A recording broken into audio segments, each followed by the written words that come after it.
그래서 출애굽기 21장 1절에 보면 내가 백성 앞에서 세운 법규는 이러하니라, 이런 말씀이 있습니다. 그래서 법규를 세웠다. 이 법규라는 말은 재판의 판결의 기준이 되는 그런 법령, 법입니다. 그래서 어떻게 재판할 것인가 기준이 필요하잖아요. 그래서 옳고 그름을 판단하기 위해서 분명한 기준들이 필요한데, 이 하나님 나라의 백성들이 가나안 땅에 들어가서 어떤 기준으로 살 것인가, 이것들을 제시를 해주고 있습니다. 계속. 근데 이제 이 재판하는 거, 이게 보통 일은 아니잖아요. 우리도 보면 의견들이 갈려요, 보통. 그렇죠? 좌로 갈리고 우로 갈리고, 많은 사람들이 아니다, 맞다, 이렇게 갈리거든요. 거기서 이제 정확하게 판결한다는 거, 이것이 굉장히 어려운 일이죠. 그래서 솔로몬이 처음 왕이 되었을 때 일천번제를 드리잖아요. 그리고 이제 하나님께서 꿈에 나타나셔가지고 뭘 원하느냐 했을 때, 이 솔로몬에게 있어서 가장 필요한 거, 왕이 되어가지고 가장 필요한 것이 거기 나타나 있습니다. 솔로몬이 대답을 하죠. 듣는 마음을 주사, 백성들의 이야기를 듣는 마음을 주사 주의 백성을 재판하여 선악을 분별하게 하옵소서, 이렇게 합니다.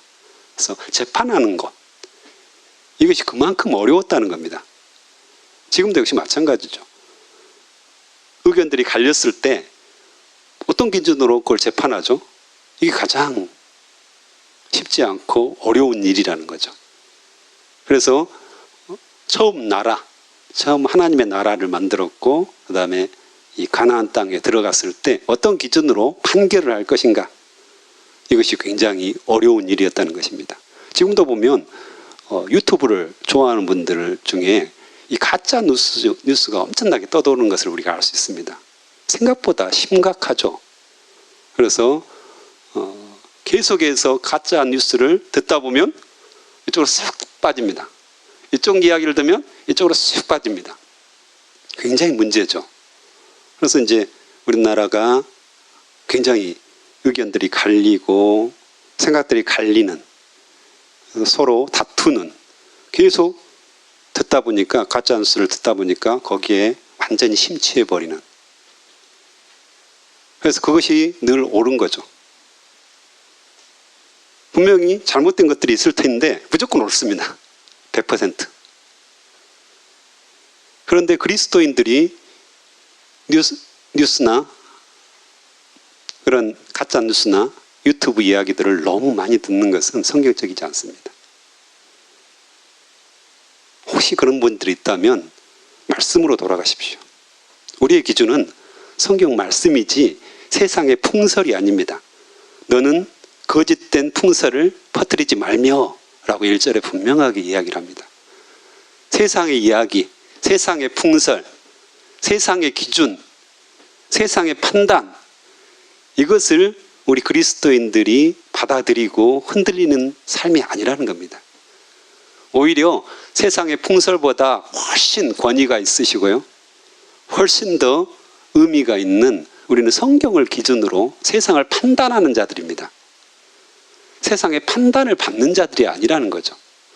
근데 많은 분들이, 그리스도인들조차도 유튜브에 가짜 뉴스에 혹 해가지고 성경보다 훨씬 더 권위를 두는 사람들이 있습니다.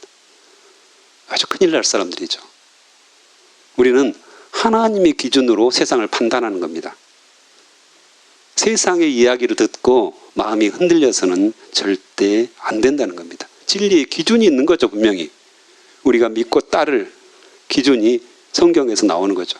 그래서 우리가 큐티를 해야 됩니다. 학가들을 해야 됩니다. 말씀을 모르기 때문에, 말씀을 전혀 모르기 때문에, 말씀의 원리를 모르기 때문에 세상이 이렇게 말하면 이렇게 쏙 따라가고, 세상이 저렇게 말하면 저렇게 쏙 따라가고, 이런 것들이 생기는 거죠. 또한 젊은이들이 술에 대해서 이야기할 때 말씀에 대한 정확한 기준이 없기 때문에 뭐 그거 술 한잔 하는 거 어때? 라고 쉽게 이야기합니다. 또한 담배 피는 것은 성경에 나와 있지 않잖아요.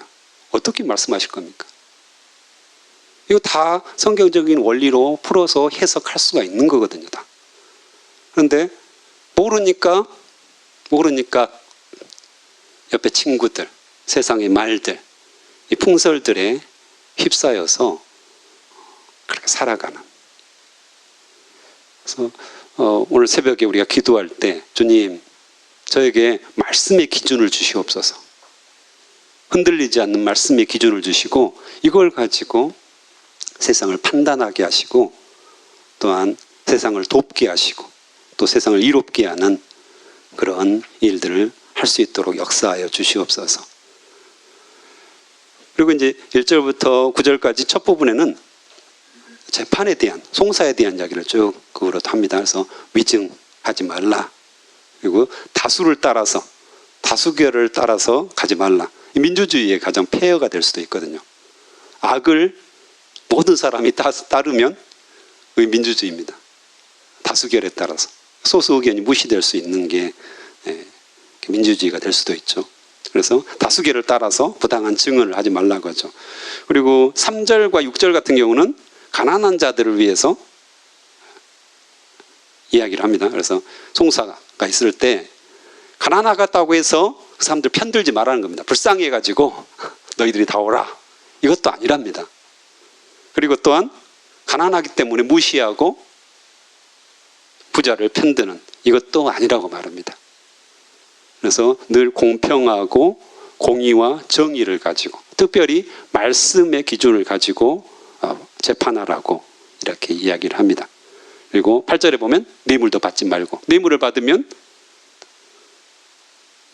옳지 않은 것에 대해서 옳다고 말해줄 수 있고요. 옳은 것에 대해서 옳지 않다고 거짓되이 말할 수 있기 때문에 뇌물도 받지 말아라 이렇게 이야기를 합니다. 그리고 9절에서는 너는 이방 나그네를 압제하지 말라고 합니다. 너희가 애굽 땅에서 나그네 되었은즉 나그네의 사정을 안다고 말씀을 하시죠. 그래서 특별히 우리도 역시 나그네의 삶을 살고 있거든요. 여기서 영원하지 않습니다. 여러분들 여기서 영원히 이 땅에서 영원히 살 것 같은데 절대 그렇지 않습니다. 분명한 사실입니다. 그것은 누구나 예언할 수 있는 겁니다. 다 죽습니다. 우리가 이 땅에서 나그네로 살다가 길어봤자 80년, 90년, 뭐 요즘 100세 시대로 갑니다. 얼마 남지 않으셨죠? 저도 이 땅에 사는 날보다 천국에 갈 날이 더 가까워졌습니다. 나그네의 삶입니다. 그냥 떠돌아서 다니는 거죠. 그래서 일정한 집이 없이 그냥 방랑하다가 떠돌아다니다가 우리의 본향집인 천국에 들어가는 겁니다. 나그네의 삶을 살고 있다는 거죠. 그래서 이방인들 이런 사람들을 우리가 돌보고 압제하지 않는 것이 굉장히 중요하다고 말을 합니다. 그래서 얼마 전에 제가 카톡을 받았습니다. 저에게 이제 물질과 또 후원, 기도의 후원들을 하는 그런 사역 동역자들이 참 많은데 그 중에 한 분이 이제 저에게 문자를 보내오셨어요. 그래가지고 기도 부탁을 했습니다. 그래서 화순 전대병원에 외국인 유학생들이 꽤 많다고 합니다. 그 유학생들을 이렇게 아름아름 해가지고 지인들을 이렇게 불렀습니다. 그래서 1박 2일 캠핑을 한다고. 그래서 지난 주말이었죠. 그래서 캠핑을 한다고 저에게 기도 부탁을 하면서 어떻게 하면 그들에게 복음을 전할 것인가 그것을 이야기해 왔습니다. 그래서 사역리와 뭐 덕포라든가 또 영상 이런 것들을 전해주면서 캠핑하면서 고기 구워 먹으면서 복음을 전하는 겁니다. 그래서 18분인 정도를 이렇게 초대를 했다. 이렇게 이야기하시더라고요. 그래서 지리산 쪽 가서 펜션에 가서 이렇게 캠핑하면서 복음을 전할 것이다. 기도해달라. 그래서 제가 간절히 또 기도했습니다. 같이. 그리고 월요일 아침에 문자를 해서 결과가 어떻게 됐는지 했더니 캠핑을 잘했고 비가 왔잖아요. 또 비가 왔지만 그래도 잘했고 복음을 전했고 그중에 영접하는 사람들도 있었다. 이 이야기를 들었습니다. 그래서 생각보다 많은 외국인들이 이 땅에 와 있습니다. 늘 약자죠. 그분들은 나그네이기 때문에 다 어려움을 갖고 있습니다. 그런 사람들을 우리가 돌보고 또 그 사람들에게 복음을 전한다면 그 사람들이 자기 나라에 가서 또 다른 리더의 역할들을 할 수가 있거든요. 그래서 복음을 전할 수 있는 중요한 사람들이 되는 거죠. 그래서 우리 주변에 수많은 외국인들이 있습니다. 그 외국인들이 중요하죠. 그래서 그들이 나그네로 이 땅에 와 있을 때 우리가 그 심정을 알잖아요. 어떻게 알 수 있죠? 우리가 나그네이기 때문에. 우리가 이 땅에 사는 것이 영원하지 않는다는 것을 우리가 분명히 알기 때문에 그 사람들을 돕고 섬기고 복음을 전하는 일, 굉장히 중요하다. 이렇게 말씀을 하십니다. 그래서 이 땅 우리가 영원히 살 거 아닙니다. 이 땅에 와 있는 외국인 노동자들, 또 외국인 많은 사람들, 유학생들, 그 사람들에게 선을 베풀고 도와주고 또 복음을 전하는 거, 이건 꼭 필요하다고 성경은 말씀을 하십니다.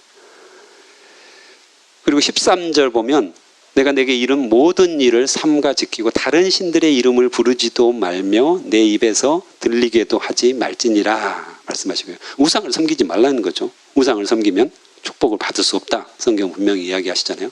24절도 똑같죠. 너는 그들의 신을 경배하지 말며 섬기지 말며 그들의 행위를 본받지 말고 그것들을 다 깨뜨리고 그들의 주상을 부수고, 그렇죠? 우상을 섬기지 말라는 거죠.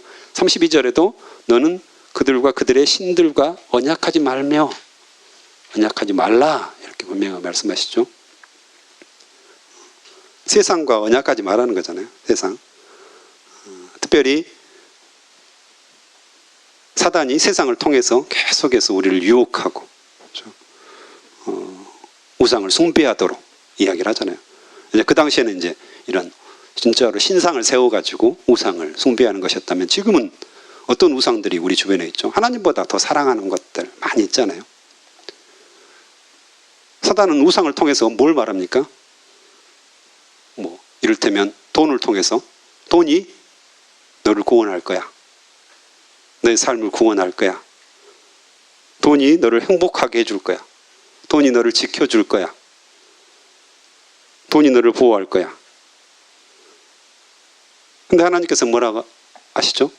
예수님을 통해서 하나님과 재물을 겸하여 섬길 수 없다. 이렇게 분명히 말씀하시거든요. 근데 우리 마음속 깊은 곳에 이런 우상에 대한 마음이 있는 거죠. 돈만 있으면 내가 뭐든지 할 수 있어. 이런 마음 가지지 않으십니까? 저도 있는데. 그런 마음 있잖아요. 돈만 있으면. 또 정치인들 같은 경우는 내가 국회의원만 되면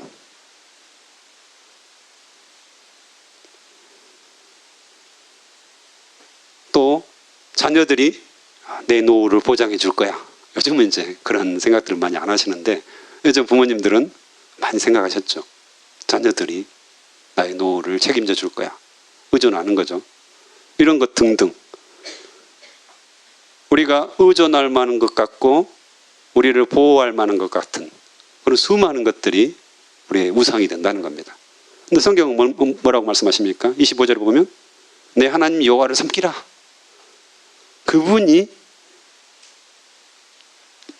우리를 책임져 주신다고 말씀하십니다. 그리하면, 그렇죠? 그리하면 내 하나님을 섬기면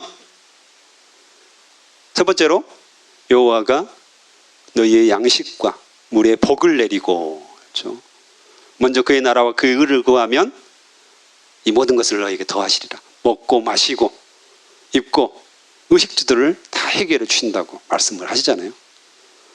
또 여호와를 섬기면 너희 중에 병을 제하리니 병까지도 제해 준다고 말씀하십니다. 병은 의사한테 가야 되는데 성경에서는 아니다. 내가 고쳐주겠다. 제하해 주겠다. 말씀을 하시는 거죠.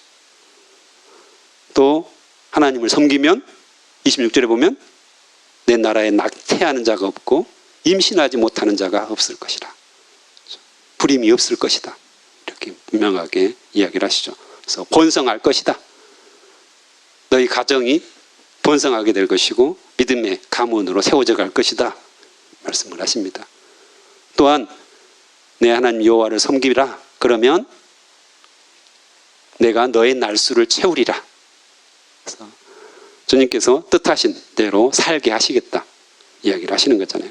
뭐 장수를 의미할 수도 있고 하나님께서 계획하신 대로 살게 하신다는 겁니다. 그러면 하나님께서 나를 짧게 살도록 계획하시면 어떡하죠? 뭐 이런 염려도 있을 텐데, 그런 의미보다는 이를테면 술을 마시고 음주운전을 해요. 그럼 어떻게 될까요? 빨리 돌아가시겠죠. 빨리 하나님을 만날 수 있는 기회가 생기잖아요. 그런 겁니다. 그런 사람들은 하나님이 계획하신 것보다 훨씬 짧게 살 가능성이 있죠. 하나님이 금하신 것들을 자꾸 마시고 경험하고 하다 보면 빨리 천국에 갈 수 있는 기회, 티켓이 생기는 거잖아요. 그런 의미인 것 같습니다. 그래서 오히려 내가 너의 날수를 채우리라, 이 말은 정말 하나님의 뜻대로, 하나님의 말씀대로 살면 하나님께 계획하신 대로 장수하면서 살게 될 것이다, 이렇게 이야기를 하십니다. 그래서 내 하나님 여호와를 섬기면 이렇게 풍성한 삶들을 네가 살 수 있다라고 이야기하죠. 이 모든 것이 뭡니까? 우리가 세상에서 말하는 복이잖아요. 복. 그렇죠? 세상에서 말하는 행복이잖아요. 이것들을 돈이 주는 것이 아니다. 권력이 주는 것이 아니다. 바로 너희의 하나님, 너희의 아버지, 내가 이것을 주겠다. 이렇게 분명하게 이야기를 하시는 거죠. 그래서 그 의미들을 우리가 지키고 순종하고 따르는 것이 얼마나 중요한지. 그런데요, 하나님을 섬기는 것이 얼마나 어려운지. 이 이스라엘 백성들이 실제로 광야 생활 동안에 또 가나안 땅에서 경험하잖아요. 하나님을 섬기는 것이 쉬운 일이 아닙니다. 하나님을 예배하는 것이 보통 일은 아닌 거죠. 오늘 여러분들이 이 말씀을 듣고 그렇지, 내가 하나님을 섬겨야지, 예배해야지, 평생 주님을 따라야지 이렇게 결심하지만 집에 가면 남편하고 싸울 수도 있습니다. 이 왼수 같은 자녀들, 우리 잔소리 하시는 어머니 만나다 보면 쉽지 않죠. 쉬운 일이 아닙니다. 그래서 20절에 보면 독특한 말씀입니다. 20절 같이 한번 읽어볼까요? 시작.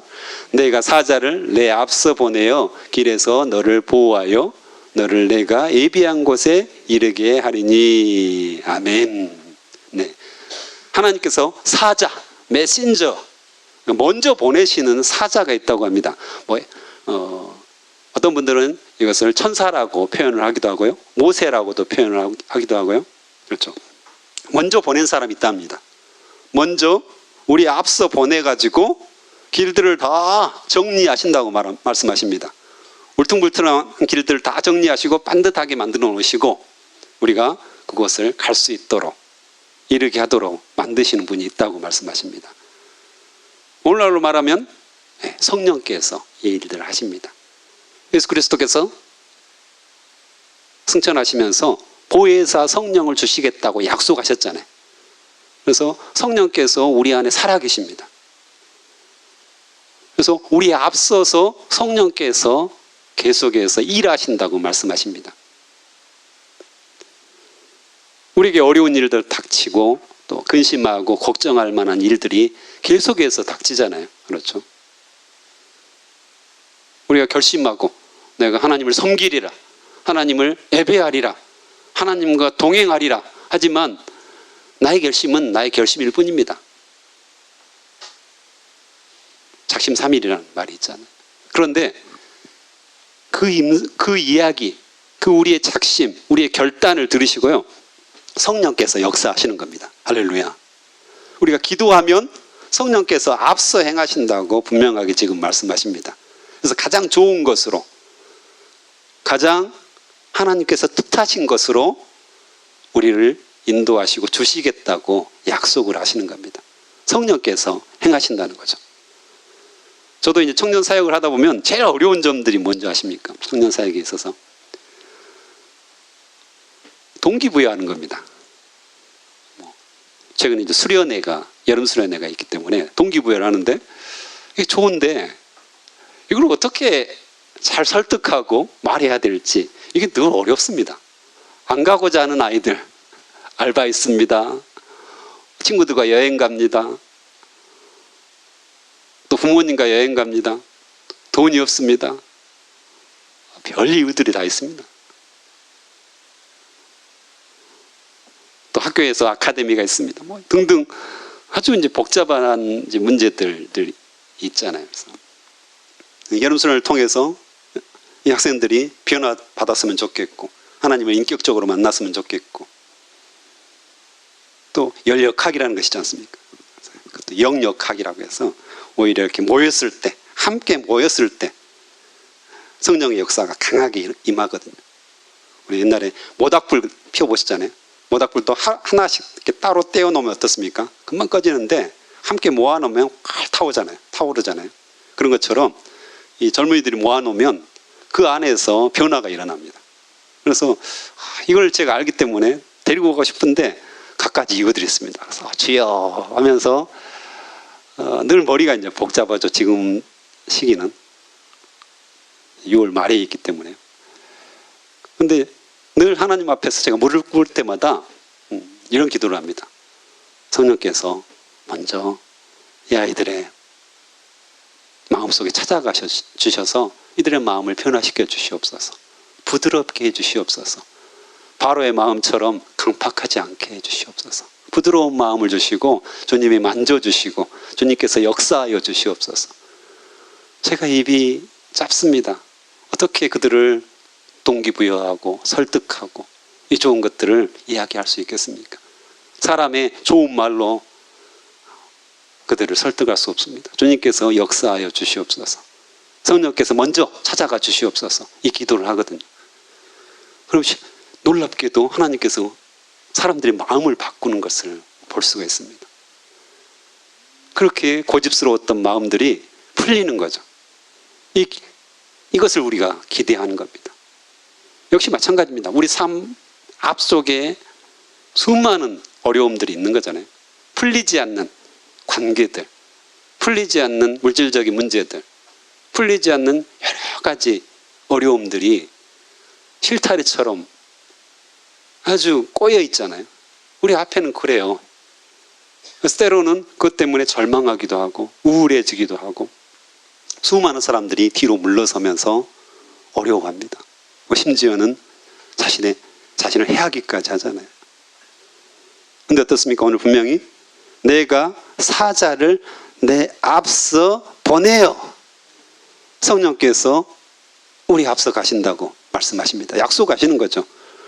제가 기도해서 예수님이 앞서가고 성령님께서 앞서가는 게 아닙니다. 이미 하나님께서 앞서 보내셔서 모든 문제들을 해결하고 계시다고 말씀하십니다.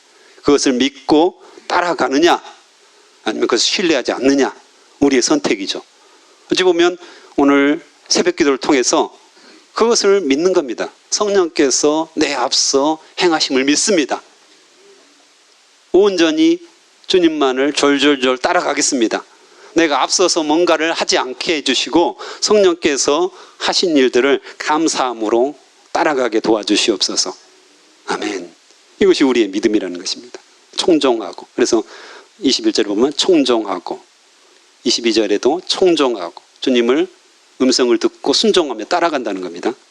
그랬더니 27절부터도 보면 다 쫓아내겠다고. 싹 쫓아낸다고. 가난한 사람들 어떻게 쫓아냅니까? 그렇게 강한 사람들이잖아요. 이 노예 집단이 어떻게 무기도 없이 쫓아내겠습니까? 근데 어떻습니까? 우리가 나중에 여호수아라든가 다른 성경들 보면 어떻습니까?